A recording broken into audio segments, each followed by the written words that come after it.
સોનગઢના મુખ્ય માર્ગ ઉપર મોતના ખાડા જોવા મળી રહ્યા છે, ત્યારે તંત્ર ઘોર નિંદ્રામાં હોય તેમ લાગી રહ્યું છે, જેને પગલે સ્થાનિક રહીશોમાં તંત્ર વિરુદ્ધ ભારે આક્રોશ વ્યાપેલો છે. સોનગઢ મુખ્ય માર્ગથી 3 રસ્તા અને JK paper mill thermal power unit તરફ જતો રસ્તો હાલ વાહન ચાલકો માટે ભારે ભયજનક બન્યો છે. આ માર્ગ પરથી 24 કલાક રેતી, પથ્થર, લોખંડ અને રાખ ભરીને પસાર થતા ઓવરલોડ ટૂટિંગ વાહનો અને ટ્રેલરોને કારણે રોડ સંપૂર્ણપણે બિસ્માર થઈ ગયો છે. વળાંક પાસે સતત ભારે લોડ આવવાને કારણે 2 જગ્યાએ ઊંડા અને મોટા ખાડા પડી ગયા છે, જ્યાં ધૂળ, કપચી અને પથ્થરોનું સામ્રાજ્ય ફેલાયેલું રહે છે.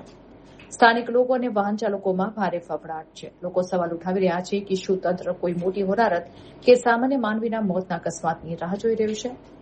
આ માર્ગ પર સુરક્ષા માટે સીસીટીવી કેમેરા લગાવવામાં આવ્યા છે, પરંતુ આ કેમેરામાં તંત્રને ઓવરલોડ વાહનો કે જીવલેણ ખાડા કેમ દેખાતા નથી, તે એક મોટો પ્રશ્ન છે. અત્યારે હવે ચોમાસું નજીક છે, ત્યારે આ ખાડાઓમાં પાણી ભરાતા પરિસ્થિતિ વધુ ગંભીર બનશે. જનતામાં એવો રોષ છે કે પ્રશાસનને જગાડવા માટે હવે શું ખાડાઓ આગળ ફૂલહાર લઈને ઉભા રહેવું પડશે. સ્થાનિકોએ આ માર્ગને તાકીદે ખાડા મુક્ત કરવાની ઉગ્ર માંગ કરી છે.